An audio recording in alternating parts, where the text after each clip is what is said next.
I'm sitting right now typing this script out on my Apple MacBook, the product of a company that had a global supplier list 27 pages long in 2021.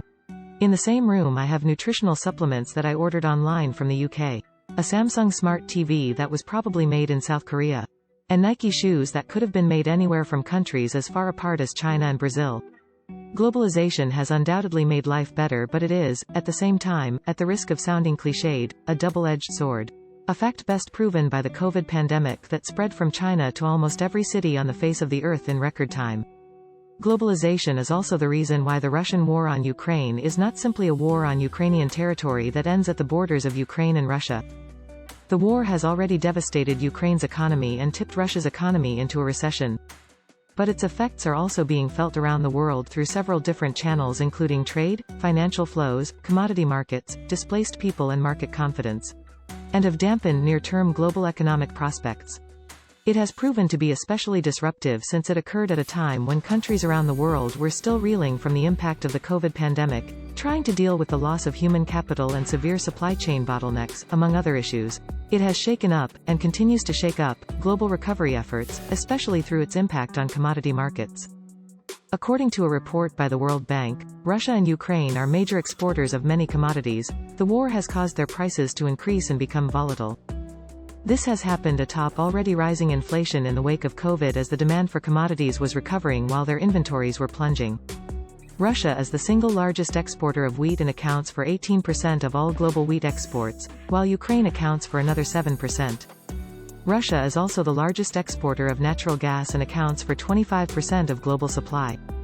It accounts for 23% of the export of palladium, 22% of nickel, 14% of fertilizers, 18% of coal, 14% of platinum, 11% of crude oil and 10% of refined aluminum. Ukraine accounts for 40% of the global export of seed oils, primarily those used in cooking. And accounts for 13% of global exports of corn and 50% of neon gas. Which is a critical element in chip making.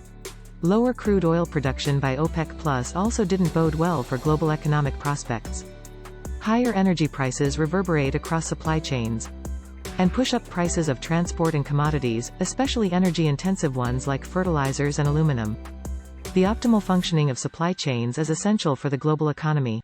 And supply chain stability depends on stability in prices and input availability to that supply chain. Volatility, on the other hand, has ripple effects that manifest as inflation and shortages around the world. While high levels of inflation affect everyone, increases in the prices of agricultural commodities and fertilizer are particularly injurious to groups that are already poor and vulnerable. Some emerging markets and developing economies depend a great deal on Russia and Ukraine for food and fertilizer. The two countries combined account for over 75% of the import of wheat in many of these economies. And Ukraine also accounts for a large proportion of their corn and seed oil imports. Also unfortunate is the fact that wheat production is concentrated in the south and east of Ukraine, where the conflict is most intense. And the war is likely to disrupt the planting season of other key crops, including corn, barley and sunflowers as well. Russian manufacturers have also been advised to restrict exports of fertilizer. Global trade and transport have also been disrupted. 90% of Ukraine's grains flow through Black Sea ports that are not presently in operation. The disruption in transport routes has further pressured already stressed supply chains. And the reciprocal ban on flights between Russian and European airspace means that air cargo will have to be rerouted through longer, more expensive routes.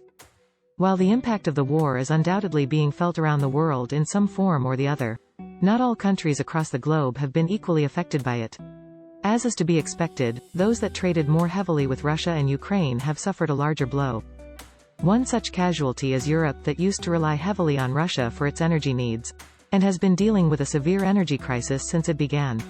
Russian exports used to account for over 35% of the euro area's imports of natural gas, over 20% of its imports of oil and 40% of its imports of coal. Russia was also dependent on Europe for its exports, with 40% of Russian fossil fuel exports going to Europe, but has managed to find new export markets much quicker than European countries have been able to find new sources of supply. While in the short run crude oil producing countries are likely to benefit from the increase in its price, in the long run, inflation and disruptions to global supply chains are likely to cause more harm than good. Russia has plunged into a recession. A recession in Russia will most impact the South Caucasus and Central Asian economies that have strong economic links to Russia or are in close proximity to it and depend on it for remittances, respectively. Troubled Central Asian economies, including Tajikistan and Kyrgyzstan, are being pushed to a point where they could default on their sovereign debt. Armenia and Georgia in the South Caucasus rely on Russia for their exports, tourism and remittances.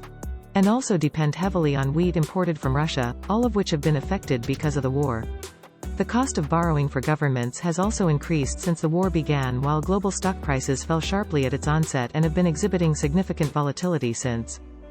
This is illustrated by the graph below of a volatility proxy for the Eurozone, the Euro Stoxx 50 index, which holds the top 50 blue-chip stocks from 11 Eurozone countries.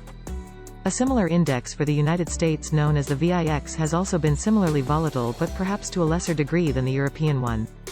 Some financial institutions might experience significant losses in the wake of a Russian recession, especially European banks that are connected with loss-making Russian entities, and the profits and liquidity of institutional investors exposed to Russian assets will also be affected. Even before the war began, Russia's economy had been underperforming for a decade and a half due to weak rule of law, substandard protection of property rights and corruption. All of which combined, led to low domestic and foreign investment. As a result of the war, Russia's economic prospects have now gone from lackluster to dreadful. Where the Russian economy was previously expected to grow around 4% from 2022 to 2023, it is now expected to decline by 8% instead. Foreign sanctions imposed on the country have hit it hard, and the government has shifted to a wartime economy, i.e., more state control and military spending in tandem with less investment in sectors such as education and healthcare that help build human capital. Several hundreds of thousands of educated young Russians, men in particular, to avoid getting drafted into the army to fight a war that they don't believe in, have left the country. And most of those that remained have been sent to war instead of being directed towards more productive pursuits, while several hundred thousands have already lost their lives. Living standards have fallen, and will continue to fall, accompanied by a rise in unemployment as the Russian economy contracts. And the West begins to look for alternative sources of supply for traditionally Russian exports. In addition to a refugee crisis, the largest since World War II, the Russian war on Ukraine has led to a human development crisis. Ukraine already had a learning crisis even before the war began, as schools had been closed for 36 weeks because of COVID. Combined, COVID and the war have resulted in a deterioration in learning that hasn't been seen since the Afghan, Yugoslav and Syrian civil wars. This might lead to a degeneration in the fundamental drivers of growth, compounding damage already inflicted by the pandemic. Displaced people might see their skills and learning atrophy due to prolonged unemployment and disruption in education, resulting in even more difficult recovery and dampened long-run growth prospects without significant inflows of capital, which will likely already be restricted due to reduced investor confidence. Near-term global economic prospects have also dampened primarily because of the war's impact on energy and commodity markets and the disruption of global supply chains. The prices of commodities such as wheat and fertilizer, the export of which have traditionally been dominated by Russia and Ukraine, have increased considerably. Higher food and energy prices are exacerbating poverty and food and energy insecurity, especially in emerging markets and developing economies in the Middle East, North Africa and Sub-Saharan Africa. According to the UN World Food Programme, 30% of dietary energy in over 40 countries comes from imported cereals, including wheat. While some countries that also export the same commodities might benefit from higher prices, most of the world stands to lose. Inflation of necessary imports is also likely to worsen debt and other fiscal challenges in developing economies, especially those that import these commodities. Lastly, global trade, production and investment networks might fracture, while shortages and inflation of impacted commodities could adversely impact many sectors including food, construction, petrochemical and transport. Palladium and neon are important inputs in the production of catalytic converters in the automotive industry and microchip lithography in the semiconductor industry, where inventories are already tight. Nickel and copper are widely used in manufacturing and buildings. Sunflower oil, the bulk of which is produced in Russia and Ukraine, is a key input in the cosmetic industry. If disruptions persist, global supply chains and trade may adjust and shift toward more reliable but less efficient producers, to the detriment of consumers everywhere.